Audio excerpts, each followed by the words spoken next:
Bismillahirrahmanirrahim. My name is Muhammad Taib and I'm working as a lecturer at Department of Physics, Islamia College, Peshawar and co-founder of the Genius Edwardian Academy. आज हम start करने जा रहे हैं chapter number 7 and chapter number 7 is oscillation. So let's start with something very basic. Oscillation. Oscillation is the to and fro motion of a body about a mean position.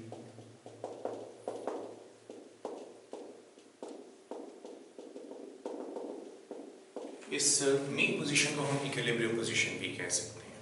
ठीक, यहाँ पर एक चीज़ और मैं वाज़ेह करता चलूँ. स्टूडेंट्स के माइंड में काफ़ी कन्फ्यूजन होता है regarding oscillation and vibration.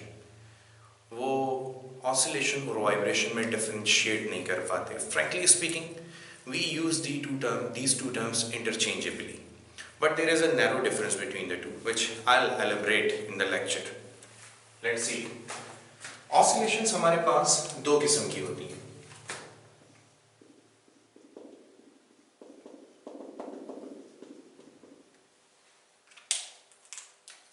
Rather we can say हमारे पास दो किस्म के सिस्टम्स में ऑसिलेशंस होती हैं एंड दो systems are physical systems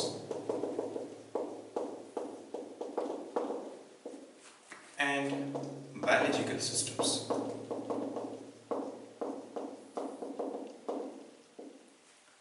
Physical systems undergo mechanical oscillations.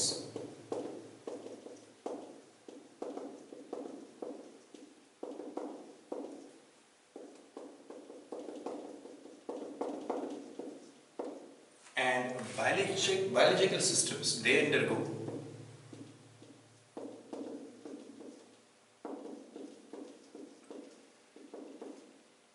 dynamic oscillations.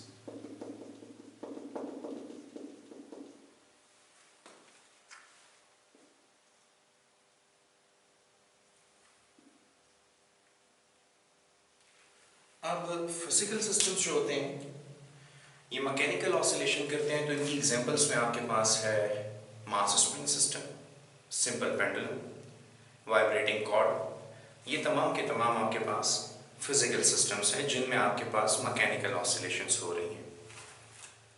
तो will give examples.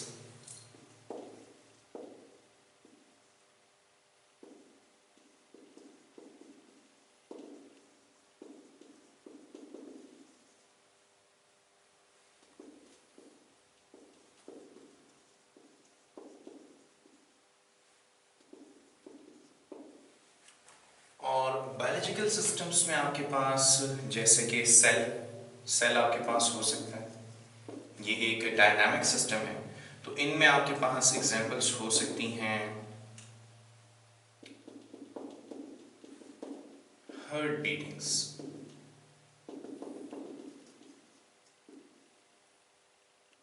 And oscillation of lungs during respiration.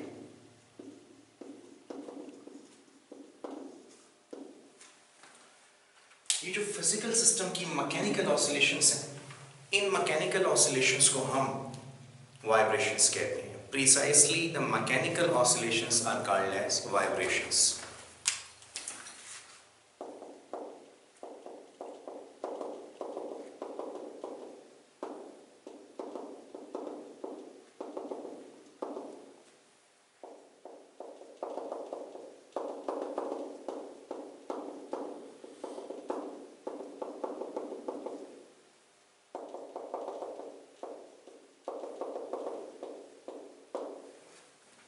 But as I told you, ये नैरो सा डिफरेंस है. तो हम ऑसिलेशन और वाइब्रेशन को इस चैप्टर में इंटरचेंजेबली यूज़ करेंगे.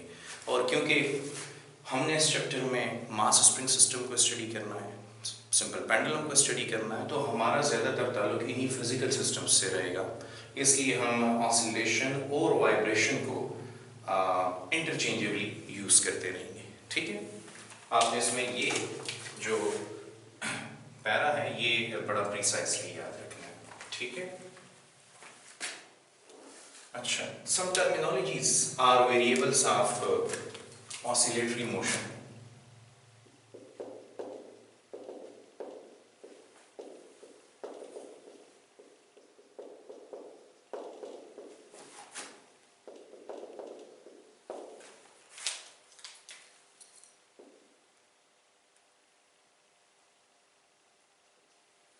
तो वेरिएबल्स ऑफ ऑसिलेटरी मोशन में सबसे पहला वेरिएबल है हमारे पास वाइब्रेशन, जिसे हम बिल्कुल सिंपली डिफाइन करेंगे as the complete round trip of a body, the complete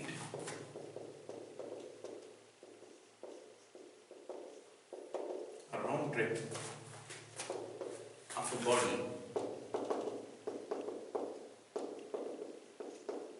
about a mean position is called vibration. For example, आपके पास एक बॉडी है जो इन positions x is equal to 0, a और b के दरमियान वाइब्रेट कर रही है। तो बॉडी मूव करती है from point a to b, then back to o, then to b and back to x. This complete round trip is called as vibration. ठीक है। सेकेंड टर्म है हमारे पास time period, represented by capital T. The time required to complete one vibration is called as time period. एक vibration को complete करने के लिए जो टाइम लगता है उसे हम टाइम पीरियड कहते हैं। जैसे बॉडी यहाँ पर x is equal to 0 से a पर गई, back to x, then to b and then back to x, तो इस दौरान जो टाइम लगा है इस टाइम को हम टाइम पीरियड कहते हैं। थर्ड टर्मिनोलॉजी है हमारे पास फ्रीक्वेंसी, जिसे आमतौर पर आप लीनियर फ्रीक्वेंसी भी कहते हैं। So linear frequency f is the number of vibrations per second.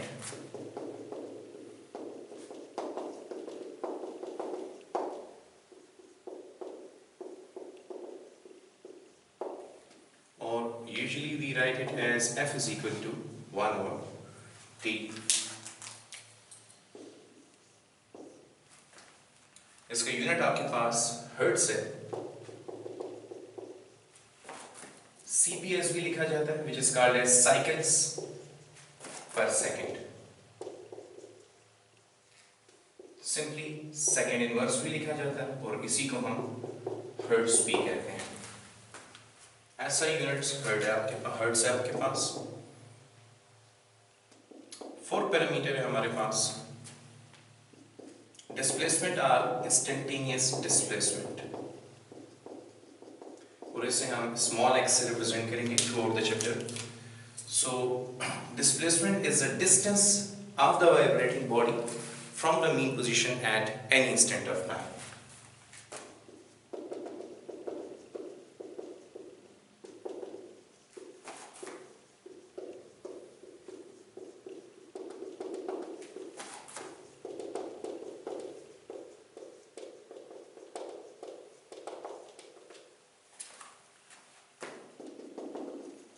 इसलिए मैंने आपको बताया कि हम इसे इंस्टेंटेनियस डिस्प्लेसमेंट भी कह सकते हैं। किसी भी इंस्टेंट ऑफ टाइम पर बॉडी मीन पोजीशन से कहाँ कितने फासले पर मौजूद है। जैसे अगर आपके पास x is equal to 0 mean position है और बॉडी यहाँ पर कहीं पर मौजूद है, तो ये फासला आपका x कहलाएगा।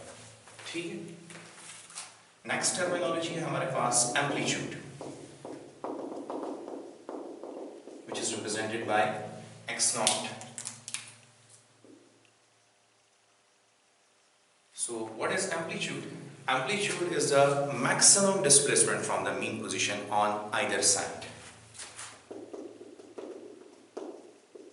The maximum displacement from mean position. जैसे डायग्राम में आप देख सकते हैं, ये फासला या ये फासला दोनों ही x नॉट कहलाएंगे आपके पास, क्योंकि ये मैक्सिमम डिस्प्लेसमेंट है इस वाइब्रेटिंग बॉडी की फ्रॉम द मीन पोजीशन। और लास्ट टर्मिनोलॉजी जो यहाँ पर स्टडी करेंगे दैट इज एंगुलर फ्रीक्वेंसी।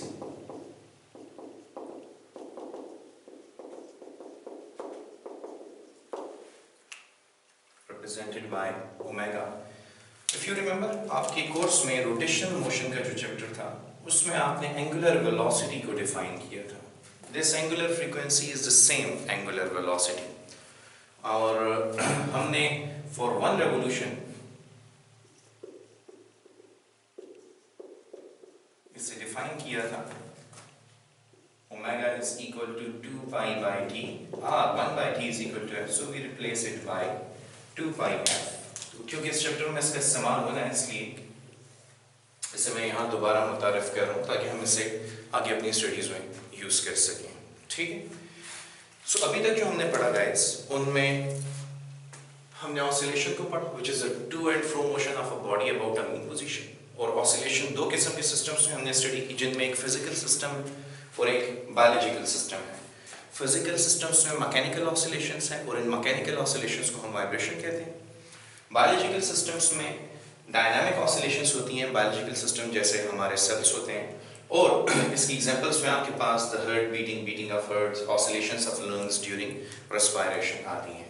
हमारे इस चैप्टर में प्रीसाइसली हम मैकेनिकल ऑसिलेशंस को स्टडी करेंगे। उसके लिए हमने कुछ टर्मिनोलॉजीज को डिफाइन किया जिनमें vibration, time period, frequency, displacement, amplitude और एंगुलर फ्रीक्वेंसी हैं।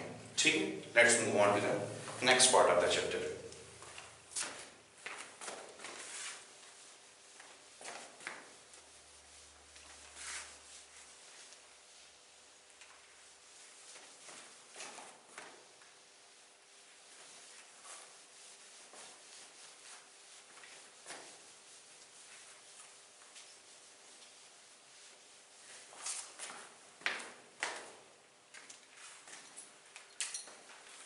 Okay, before proceeding any further पहले हम हुक्स लॉ को डिफाइन कर लेते हैं, जो कि स्टेट कर लेते हैं, जो कि हमने ऑलरेडी लोअर क्लासेस में पढ़ा हुआ भी है।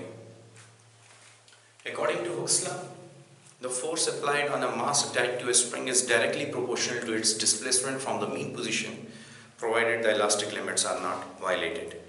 हुक्स लॉ के मुताबिक जो स्प्रिंग में एक्सटेंशन है वो डिपेंड, जो स्प्रिंग पर फोर्स अप्लाई की गई है वो डिपेंड करती है एक्सटेंशन इन द स्प्रिंग पर। Remember, extension does not depend upon the force, it is a force which depends upon the extension in the spring.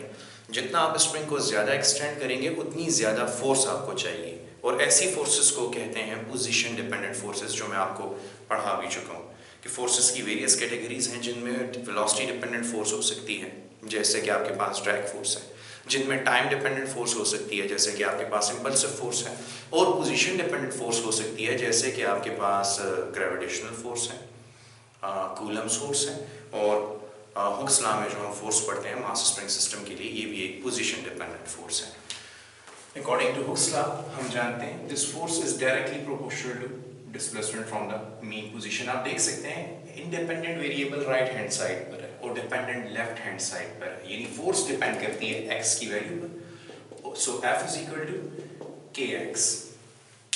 ये आपके पास हुक्स लॉ है, and this equation is valid for horizontal oscillations।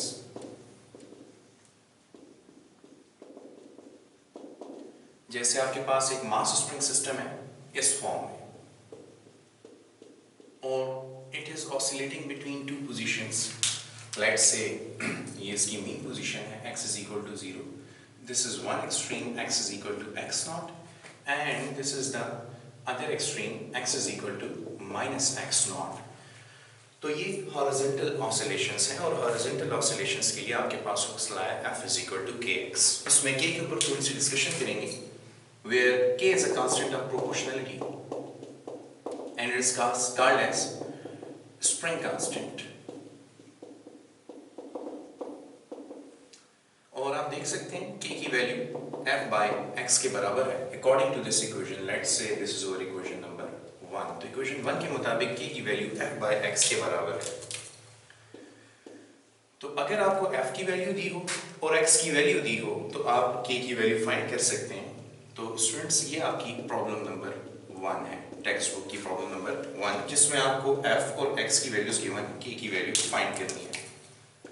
अच्छा, The equation is quite tricky. अगर आप इस equation को देखें तो आपको ये लगेगा कि अगर फोर्स को डबल कर दिया जाए तो स्प्रिंग कांस्टेंट की वैल्यू डबल हो जाएगी, या extension in the spring. Remember, this is not the length of the spring. This is the extension in the spring. Spring की length में जो तब्दीली आई है, the change in the length of the spring, ये वो है.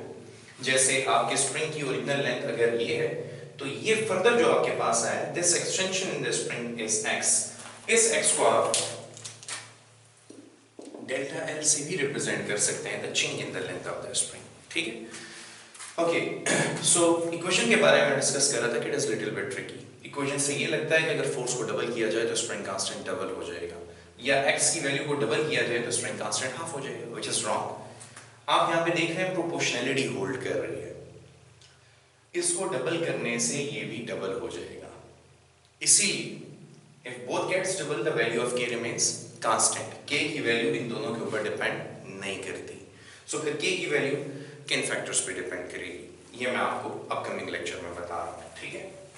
अच्छा, फॉर द टाइम बीइंग यहाँ से आप ये देखें कि k स्प्रिंग कांस्टेंट है और ये हमें बताता क्या है, it is a measure of stiffness of spring. It is a measure of stiffness of spring. तो इसकी दो किस्म की वैल्यूज हो सकती हैं आपके पास, एक स्मॉल, एक large. A small value of k means it is a soft spring. Small k, large k. So a small value of k means it is a soft spring, and a large value of k means it is a stiff spring.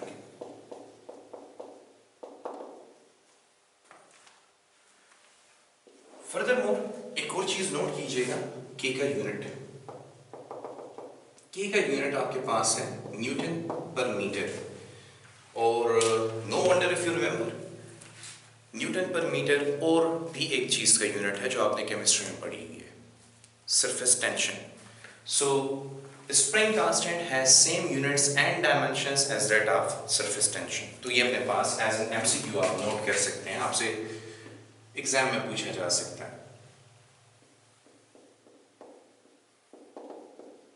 Surface tension और spring constants के units same हैं. Okay, अब चलते हैं vertical oscillations की तरफ, इसे भी कंप्लीट करते हैं. फॉर एग्जांपल, आपके पास अगर मास स्प्रिंग सिस्टम वर्टिकल ऑसिलेशंस में सेट किया जाए तो यहाँ पर जो फोर्स इस स्प्रिंग को एक्सटेंड करती है, that is equal to weight of this mass attached to spring. तो यहाँ पे फोर्स का रोल वेट W अदा कर रहा है. सो ऐसे हालात में k is equal to F by x को हम रिप्लेस कर देंगे W by x से. So k is equal to mg by x. ये आपके पास स्प्रिंग कांस्टेंट की वैल्यू हो जाएगी for vertical oscillations.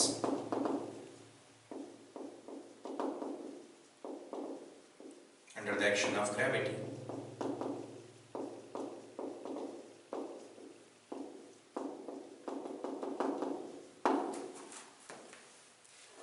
Okay guys, इससे आप सॉल्व कर सकते हैं अब example number 1 of your text book.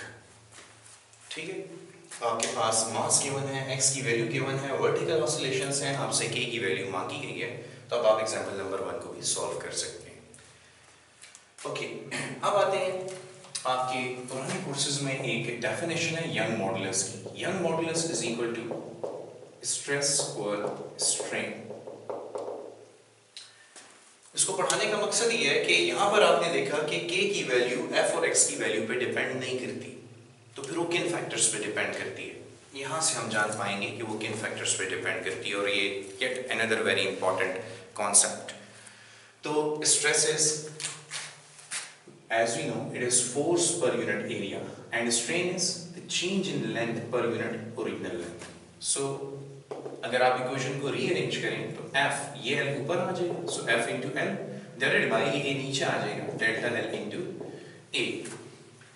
लेकिन ये वो फोर्स है जिसने इस स्प्रिंग को एक्सटेंड किया है और इसकी लेंथ में तब्दीली पैदा की है. तो अकॉर्डिंग टू हुक्स लॉ हम इसे लिख सकते हैं f is equal to kx.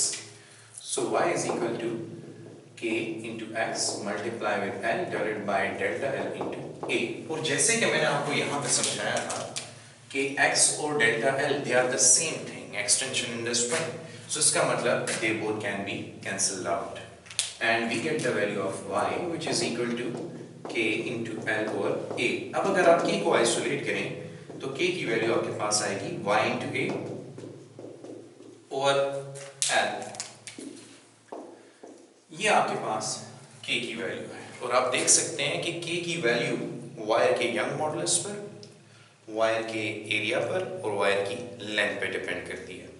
यहाँ से पता चलेगा कि जिस वायर का यंग मॉडुलस, जिस स्प्रिंग का यंग मॉडुलस ज़्यादा होगा वो स्प्रिंग ज़्यादा स्टिफ होगा, जिस वायर का एरिया ज़्यादा होगा, जिस स्प्रिंग का एरिया ज़्यादा होगा उसका स्प्रिंग कांस्टेंट ज़्यादा होगा, वो ज़्यादा स्टिफ होगा। जैसे मैं आपको मिसाल देता हूँ, आपके पास गाड़ी के शॉक एब्जॉर्बर होते हैं या मोटरसाइकिल के शॉक एब्जॉर्बर होते हैं, तो उनके स्प्रिंग का रेडियस, स्प्रिंग की वायर का रेडियस, रिमेंबर स्प्रिंग का रेडियस, स्प्रिंग की वायर का रेडियस काफ़ी ज़्यादा होता है और बॉल पॉइंट की जो स्प्रिंग्स हैं उनकी वायर का रेडियस कम होता है, तो उसको बॉल पॉइंट के स्प्रिंग को एक्सटेंड करना बहुत आसान है। लेकिन मोटरसाइकिल या गाड़ी के शॉक एब्जॉर्बर्स के स्प्रिंग्स को एक्सटेंड करना इंतहाई मुश्किल है, ठीक है। इसी तरह अगर आप लेंथ को कम करेंगे तो k की वैल्यू ज़्यादा होगी। So from here we can write certain facts. K is proportional to the value of y, K is proportional to the area of the wire of the spring and K is inversely proportional to length of the spring. इस पे various questions आपके सामने आ सकते हैं। जैसे अगर आपको कहा जाए कि एक स्प्रिंग है जिसकी लेंथ को हाफ कर दिया गया है तो उसके स्प्रिंग कांस्टेंट पर क्या असर पड़ेगा, तो आप इक्वेशन से ऑब्जर्व कर सकते हैं अगर इस लेंथ को हाफ किया जाए तो स्प्रिंग कांस्टेंट डबल हो जाएगा। आप न्यूमेरिकली इसे वेरीफाई कर सकते हैं। और अगर लेंथ को डबल कर दिया जाए तो स्प्रिंग कांस्टेंट हाफ हो जाएगा, ठीक। इसी से हम बनाते हैं स्प्रिंग कॉम्बिनेशंस। इसका मतलब अगर मुझे बहुत से बॉल पॉइंट के स्प्रिंग मिल गए और मैं चाहता हूं कि मैं उनकी स्टिफनेस को इंक्रीज करूं, तो मुझे उनको किस कॉम्बिनेशन में कनेक्ट करना चाहिए, मुझे उनको सीरीज कॉम्बिनेशन में कनेक्ट करना चाहिए, क्योंकि मुझे उनको पैरेलल कॉम्बिनेशन में कनेक्ट करना चाहिए, सॉरी, क्योंकि जितना मैं पैरेलल स्प्रिंग्स को कनेक्ट करूंगा, जैसे देखिएगा इस डायग्राम में मैंने सिमिलर लेंथ वाली 1 2 एंड 3 इन 3 स्प्रिंग्स को मैंने कनेक्ट किया जिनकी लेंथ एक ही जैसी और इसके साथ एक कॉमन मास m को अटैच कर दिया। अब ये स्प्रिंग अगर अकेला होता तो इसको एक्सटेंड करना बहुत आसान था, लेकिन अब इसी मास को एक्सटेंड करने के लिए ये तीनों स्प्रिंग्स अपोज कर रहे हैं, जिसका मतलब है स्टिफनेस बढ़ गई है। तो अगर आप स्प्रिंग्स को पैरेलल कॉम्बिनेशन में लगाएंगे तो स्टिफनेस इंक्रीज होगी। This is a parallel combination of springs. तो पैरेलल कॉम्बिनेशन में आपके पास जो फार्मूला होता है इक्विवेलेंट स्प्रिंग कांस्टेंट को फाइंड करने के लिए, that is K1 plus K2 plus K3। इसी तरह अगर आप सीरीज कॉम्बिनेशन में, क्योंकि आप देखिए ना यहाँ पर आपने पैरेलल में लगाया तो लेंथ कम हुई, लेंथ कम होती है तो स्प्रिंग कांस्टेंट बढ़ जाता है, तो उसको खींचना, उसको एक्सटेंड करना मुश्किल हो जाएगा। अगर आप इन्हीं स्प्रिंग्स को कनेक्ट करते हैं सीरीज कॉम्बिनेशन में, तो देखिए सीरीज कॉम्बिनेशन में कनेक्ट करने से आपके पास लेंथ इंक्रीज हुई है और यहाँ पे लेंथ और स्प्रिंग कांस्टेंट का इनवर्स रिलेशन है। अगर लेंथ इंक्रीज होगी तो स्प्रिंग कांस्टेंट डिक्रीज होगा, मतलब ये ज्यादा सॉफ्ट हो जाएगा। तो ये आपके पास series combination, this is the series combination of springs. और सीरीज कॉम्बिनेशन में जो इक्विवेलेंट स्प्रिंग कांस्टेंट है उसको आप फाइंड कर सकते हैं, K equivalent inverse is equal to K1 inverse plus K2 inverse plus K3 inverse. तो ये दो इंपॉर्टेंट इक्वेशंस हैं जो आपको याद रखनी है सीरीज और पैरेलल कॉम्बिनेशन के लिए। ये एमसीक्यू सॉल्यूशंस के लिए और कॉन्सेप्ट बिल्डिंग के लिए बहुत ज़्यादा इंपॉर्टेंट होती हैं, ठीक है। अच्छा, अब कॉम्बिनेशंस पढ़ने का मकसद क्या होता है? कॉम्बिनेशंस हम इसलिए पढ़ते हैं कि फॉर एग्जांपल हमारे पास बहुत से सॉफ्ट स्प्रिंग तो हैं लेकिन कोई स्टिफ स्प्रिंग नहीं है, तो हम सॉफ्ट स्प्रिंग्स को पैरेलल कॉम्बिनेशन में कनेक्ट करके एक स्टिफ स्प्रिंग हासिल कर सकते हैं। और अगर हमारे पास बहुत स्टिफ स्प्रिंग है लेकिन कोई सॉफ्ट स्प्रिंग नहीं है, तो हम ऐसा कर सकते हैं कि इन तमाम स्टिफ स्प्रिंग्स को सीरीज कॉम्बिनेशन में कनेक्ट करें और एक सॉफ्ट स्प्रिंग हासिल कर लें।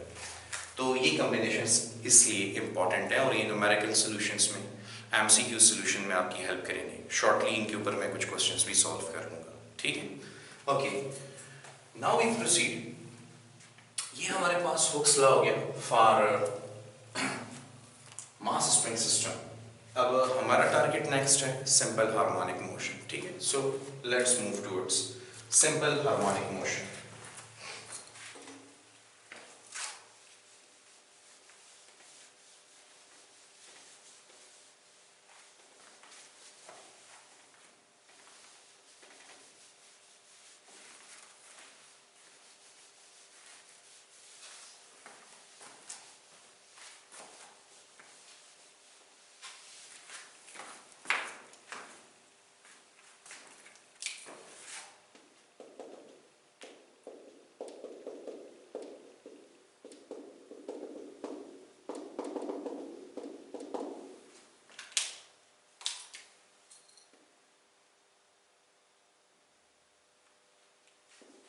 इन शॉर्ट इसे SHM भी कहा जाता है, ठीक है। Okay, simple harmonic motion is a type of oscillatory motion in which force is directly proportional to displacement from the mean position and always directed towards mean position.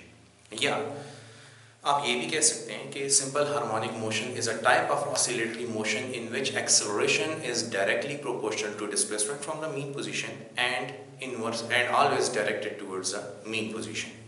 जैसे mathematically इस fact को हम यूं लिख सकते हैं, in simple harmonic motion the force is directly proportional to displacement from the mean position, वही position dependent force वाला कॉन्सेप्ट, और the force is always directed towards mean position, यानी कि ये अपोजिटली डायरेक्टेड होगी डिस्प्लेसमेंट के। Displacement is always away from the mean position and this force is always towards the mean position. तो इस type of motion को हम simple harmonic motion कहेंगे, या फिर इसे हम a is proportional to minus x की फॉर्म में भी लिख सकते हैं, ठीक। ज्यादातर बुक्स इसे यूं प्रेजेंट करती हैं, but both are equivalent ways. ये SHM की मैथमेटिकल फॉर्म होगी। कंसीडर कीजिए आपके पास एक मास स्प्रिंग सिस्टम है, ठीक है। ये इसकी रेस्टिंग पोजीशन है या इक्विलिब्रियम पोजीशन है, सो इसके ऊपर कोई भी फोर्स नहीं। हम क्या करते हैं, हम इसके ऊपर कुछ एक्सटर्नल फोर्स F लगा के इसे एक्सटेंड करते हैं। तो यहाँ पर इनिशियली जीरो फोर्स, यहाँ पर कुछ force F which is equal to kx in accordance with Hooke's law। हमने उसके ऊपर कुछ फोर्स F लगा दी which is equal to kx, और इसे हमने x is equal to 0 से इस पोजीशन x तक डिस्प्लेस किया। जब हम इसे रिलीज करेंगे तो this body will move back towards it's mean position. तो ये मीन पोजीशन की तरफ आ जाए। तो ये आपकी अप्लाइड फोर्स, ये है वो restoring force F is equal to ma in accordance with Newton second law, जो कि इसको वापस लेके जाती है, एक्सेलरेट करती है towards the mean position x is equal to 0। अच्छा, तो ये हमारी अप्लाइड फोर्स है और ये रीस्टोरिंग फोर्स है।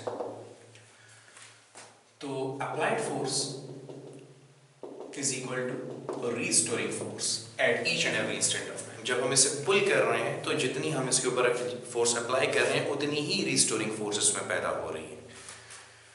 So put the values. हमारी अप्लाइड फोर्स है kx और रीस्टोरिंग फोर्स को मैं माइनस ma, क्योंकि it is directed towards the mean position in a direction opposite to our applied force, minus ma लिख देता हूँ। अगर आप इक्वेशन को रीअरेंज करें तो we can find the value of a as equal to minus k by m into x। Equation में और कीजिएगा, k स्प्रिंग कांस्टेंट है और m mass of the body है which is also a constant, and constant or a constant is also a constant, so we replace it by a constant omega square, और यहाँ पर mention हम ये कह रहे हैं कि omega square is equal to k by m, which is an angular frequency if you remember। अच्छा, इसको नाम दे देते हैं इक्वेशन नंबर 1 का, और इसको नाम दे देते हैं इक्वेशन नंबर 2 का। These two equations are very very important equations. यहाँ पर एक सवाल पैदा होता है कि हमने k बाय m को ओमेगा स्क्वायर से रिप्लेस किया, ओमेगा से क्यों नहीं रिप्लेस किया, वाई ओमेगा स्क्वायर? तो स्टूडेंट्स इसका जवाब ये है कि k by m has same dimensions as that of omega square. आइए इसे वेरीफाई करते हैं। देखिए, k by m, k is your spring constant जिसका यूनिट है न्यूटन पर मीटर, और मास का यूनिट किलोग्राम। ये मीटर नहीं है, ये मास है, आप इसको यहाँ पे रख के कैंसिल आउट ना कर दें। Newton kilogram metre per second square के बराबर है। जबकि ये मीटर नीचे चला जाएगा, you get metre dot kilogram. अब आप देखिए, metre cancels out with metre, kilogram cancels out with kilogram, तो आपके पास k बाय m का यूनिट पर सेकंड स्क्वायर है।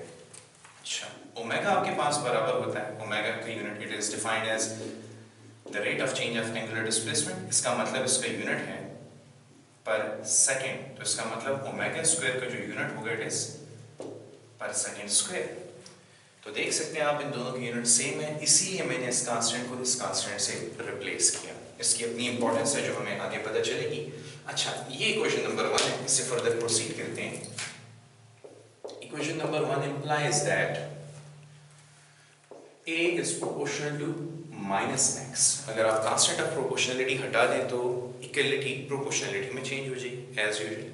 तो यहाँ पर साबित हो गया कि ये जो मास स्प्रिंग सिस्टम है it is performing simple harmonic motion, hence mass spring system performs simple harmonic motion।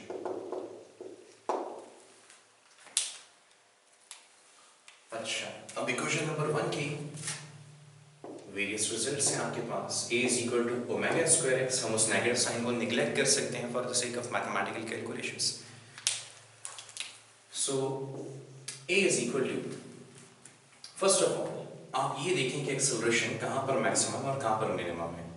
तो हम यहाँ पर दो पोजीशंस को डिस्कस करेंगे थ्रू आउट द चैप्टर जब भी कोई इक्वेशन बनाएंगे, मीन पोजीशन और एक्सट्रीम पोजीशन। मीन पोजीशन पर हमारे पास x की वैल्यू 0 होती है और एक्सट्रीम पोजीशन पर x की वैल्यू x नॉट के बराबर होती है। So at mean position if we put the value of x in this equation, तो 0 into anything becomes 0, the acceleration is 0।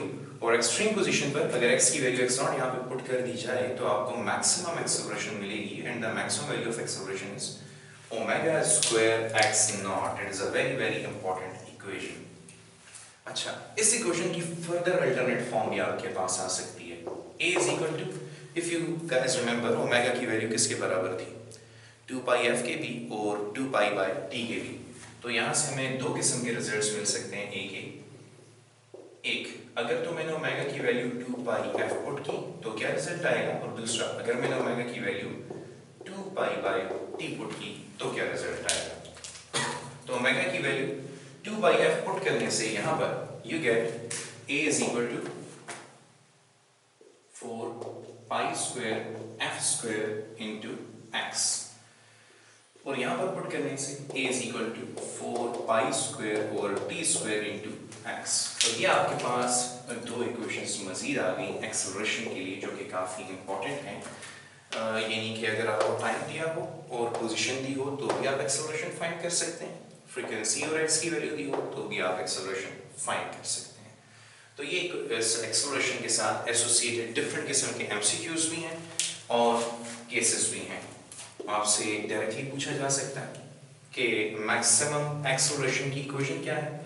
आपका एक शॉर्ट क्वेश्चन एक्सरसाइज में ये भी है कि साबित कीजिए कि कौन सी पोजीशन पर एक्सेलरेशन मैक्सिमम होती है। तो आप इस इक्वेशन के थ्रू साबित कर सकते हैं। इस एक्सट्रीम पोजीशन के लिए हम सॉल्व करके इक्वेशन हासिल करेंगे।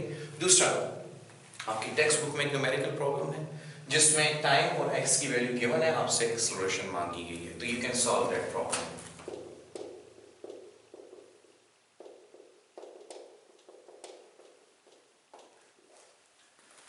ठीक है गाइस, ओके।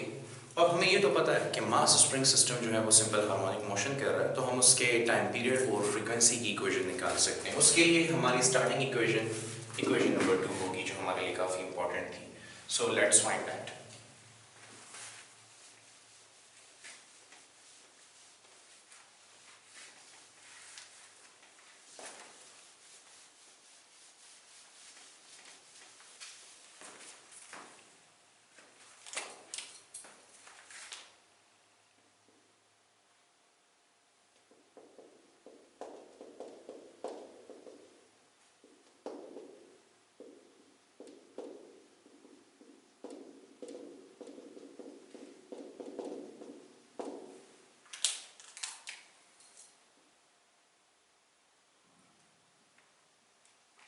उसके लिए भी हमें किसी नई नॉलेज की ज़रूरत नहीं है, पुरानी नॉलेज का इस्तेमाल करेंगे जो भी हमने अभी सीख लिया है। देखिए, एक हमारे पास ओमेगा स्क्वायर की वैल्यू थी which is k by m. This equation implies that omega is equal to square root k by m. And we already know omega is equal to 2 pi f. यहाँ पर मैंने आपको recall भी करवाया कि omega की value 2 pi f के बराबर है, तो इसे हम यहाँ पे यूज़ कर सकते हैं। Let's say this is our equation 1 and omega is equal to 2 pi f for 1 revolution. This is our equation number 2.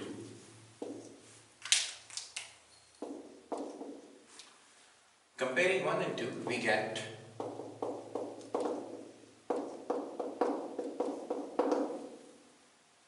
2 pi f is equal to square root k by m, और 2 pi को यहाँ पे shift करें, 1 upon 2 pi square root k by m gives you the frequency of the oscillating mass spring system. इसी तरह आप यहाँ पे टाइम पीरियड की इक्वेशन भी फाइंड कर सकते हैं। Again this is a very important equation, हम इसे डिस्कस करेंगे further.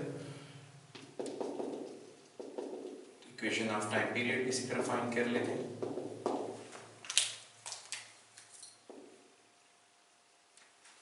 Since we know that time period is equal to 1 by f, so t is equal to 2 pi square root k by m directly. 1 by f से ये 2 pi ऊपर चला जाएगा और m by k बन जाएगा, या आप ऐसे भी कर सकते हैं, omega is equal to square root k by m and omega is equal to 2 pi by t from this very equation. और यहाँ से आप derive कर सकते हैं, consider कीजिए, this is our equation 3, this is equation 4. So putting 4 equal to 3, we get 2 pi over t is equal to square root k over m, या फिर rearrange करें, t by 2 pi is equal to square root m by k, या फिर t is equal to 2 pi square root m by k. This is the equation of time period for mass spring system. अच्छा, इन दो equations का आप थोड़ा सा analysis करते हैं कि किस किस्म के क्वेश्चंस इस पर हमें दिए जा सकेंगे।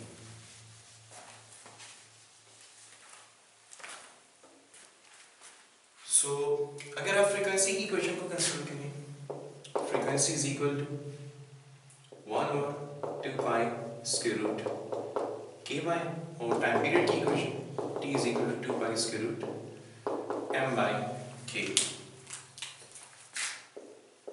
अब ये बहुत इंपॉर्टेंट केसेस हैं, ठीक है, हमें इसके लिए ज़रूरत पड़ेगी एक और इक्वेशन की भी जो हम ऑलरेडी डिराइव कर चुके हैं। तो फर्ज कीजिए कि आपको सवाल ये पूछा जाता है कि एक मास स्प्रिंग सिस्टम है और वहाँ पर स्प्रिंग की लेंथ l है। अगर आपने स्प्रिंग की लेंथ को डिक्रीज कर दिया तो क्या उसकी फ्रीक्वेंसी पे कोई फर्क पड़ेगा? अब इक्वेशन को देखिए, फ्रीक्वेंसी डिपेंड करती है स्प्रिंग कांस्टेंट पर और मास पर। जिन स्टूडेंट्स की कंसेप्चुअल ग्रिप ज़्यादा स्ट्रांग नहीं होती, जिनको नहीं पढ़ाया गया होता बेहतर तरीके से, वो के और एम की वैल्यू के ऊपर डिपेंडेंस तो देख पाते हैं लेकिन स्प्रिंग की लेंथ के ऊपर डिपेंडेंस नहीं देख पाते, क्योंकि उनको के लिए कोई एक्सप्रेशन नहीं डिराइव करके दिया गया होता। हमने आज के लिए एक्सप्रेशन डिराइव किया था, if you remember, K is equal to Y A by L. So हम जानते हैं कि के की वैल्यू एल के इनवर्सली प्रोपोर्शनल है। अगर हमने एल को हाफ कर दिया तो के तो डबल हो जाएगा, तो फ्रीक्वेंसी चेंज होगी, frequency will be affected. For example इस क्वेश्चन को कंसीडर करते हैं, ये आपके पास एक मास स्प्रिंग सिस्टम, जिसकी लेंथ L है, ठीक है, ऐसे कंसिडर कर लें, लेंथ ज़्यादा ले लेते हैं। अब मैंने क्या किया, लेट्स से इसकी फ्रीक्वेंसी F1 है, इसका स्प्रिंग कांस्टेंट K1 है। जब मैं इसकी लेंथ को हाफ कर देता हूँ तो इसकी फ्रीक्वेंसी F2 चेंज हो जाएगी, इसका स्प्रिंग कांस्टेंट चेंज होने की वजह से, ठीक है। अब ये देखना है कि K2 K1 के मुकाबले में कितना चेंज हुआ, जितना ये चेंज होगा उतना ये भी चेंज होगा। So in this question we need to find the ratio F2 by F1, ठीक है। वैल्यूज पुट करते हैं, F2 by F1 is equal to 1 over 2 pi square root K2 by M over 1 over 2 pi square root K1 by M. If you cancel out the common terms, you will get F2 by F1 is equal to square root K2 by K1. Frequency की ratio spring constants के square root की ratio के बराबर है। अब अगर हमें ये रिलेशन पता चल जाए तो हमें ये पता चल सकता है कि फ्रीक्वेंसी कितनी इफेक्ट हुई है, ठीक है।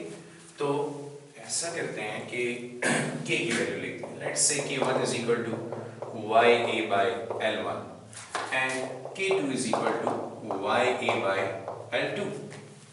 अच्छा स्टूडेंट्स, ऑलरेडी हमें क्वेश्चन में गिवन होगा कि L2 जो है वो L1 by 2 के बराबर है। हो सकता है वो क्या लेंथ डबल हो गई है, तो आपने फिर डबल लेना है। यहाँ पर हमारा क्वेश्चन ये है कि अगर यहाँ पर लेंथ है L1 और आपने स्प्रिंग की लेंथ को हाफ कर दिया L2, तो L2 L1 over 2 के बराबर होगा, हाफ ऑफ L1 के बराबर होगा। तो ये वैल्यू यहाँ पे सब्स्टिट्यूट करते हैं। This equation implies that K2 is equal to ya divided by L1 over 2, ये 2 पर शिफ्ट करें, you get K2 is equal to ya over L1। अच्छा देखिए, ya over L1 is equal to K1, so we replace K2 is equal to 2K1। Let's say this is your equation number 1, this is your equation number 2, so use the values from 2 in 1। F2 over F1 is equal to square root 2K1 over K1, both cancel out, we get F2 by F1 is equal to square root 2। This is also a problem in the textbook।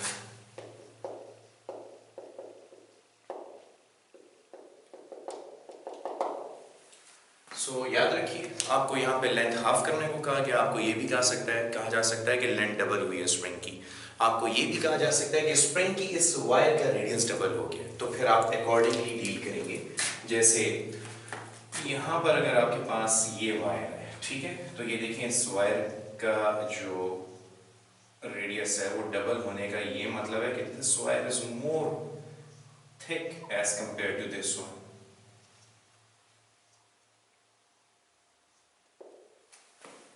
और क्योंकि wires cylindrical shape में होती हैं तो इनके area का formula आपके पास पाई are square है। तो अगर आपने यहाँ पर रेडियस डबल किया तो A prime is equal to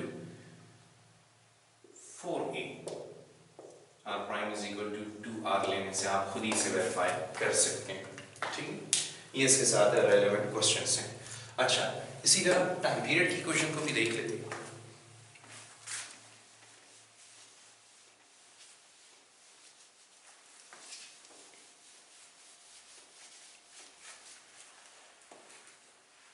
तो टाइम पीरियड की क्वेश्चन के क्वेश्चंस बहुत सिंपल है। फॉर एग्जांपल, अगर आपके पास मास को 4 टाइम इंक्रीज किया जाता है तो टाइम पीरियड डबल हो जाएगा। मास को 4 टाइम्स डिक्रीज किया जाता है तो टाइम पीरियड हाफ हो जाएगा। क्योंकि देखें, मास को अगर आप 4 टाइम इंक्रीज करते हैं, कंसीडर कीजिए t is equal to 2 pi square root m by k and t prime is equal to 2 pi square root m prime by k। So when m prime is equal to 4m, तो t prime is equal to 2 pi square root 4m over k। t prime is equal to 4 का square root 2 और ये 2 pi square root m by k as it is हमारे पास रहेगा। t prime is equal to 2t, time period double. तो इसी तरह आप वेरीफाई कर सकते हैं कि टाइम पीरियड हाफ हो सकता है अगर आप मास को 4 टाइम्स डिक्रीज कर दें, ठीक है। अच्छा, लास्ट वन इज कंडीशंस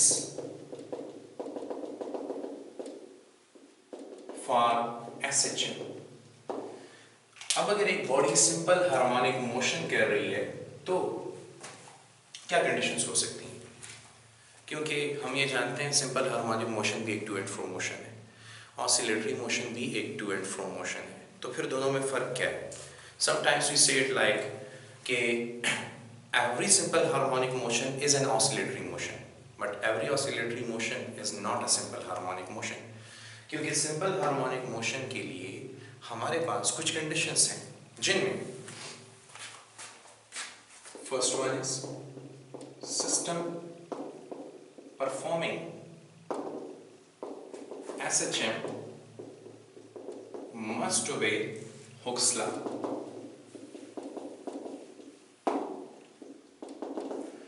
जो भी सिस्टम SHM कर रहा है उसके लिए जरूरी है कि वो हुक्स लॉ को ओबे करे, ठीक है? The second, restoring force must act on the system.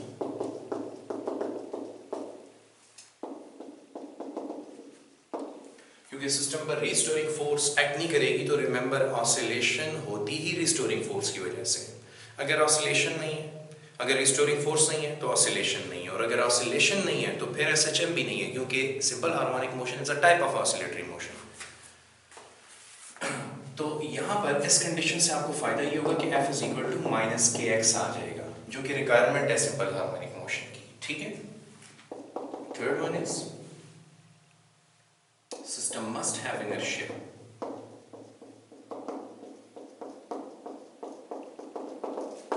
System में इनर्शिया होना चाहिए, क्योंकि जब रीस्टोरिंग फोर्स उसको मीन पोजीशन पे लेके जाएगी तो मीन पोजीशन पर तो फोर्स जीरो हो जाएगी. देख सकते हैं आप, अगर x की वैल्यू जीरो हो मीन पोजीशन पर तो रीस्टोरिंग फोर्स भी जीरो हो जाएगी.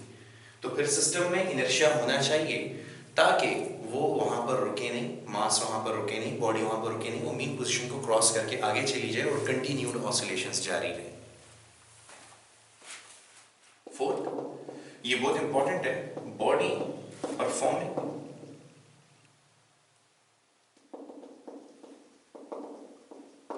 SHM must move along a straight line.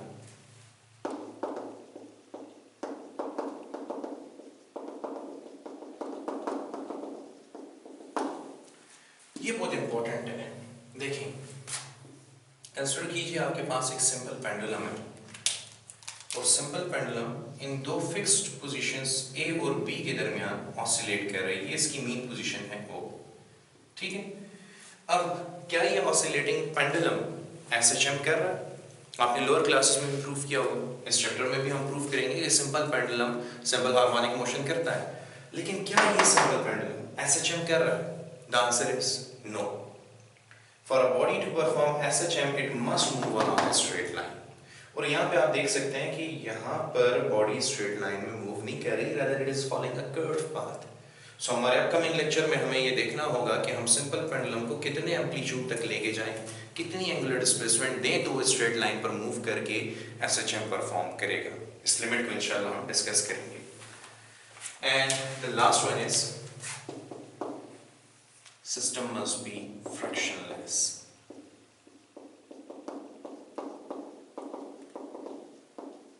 यानी हमने रेजिस्टिव मीडिया का रोल खत्म कर दिया है.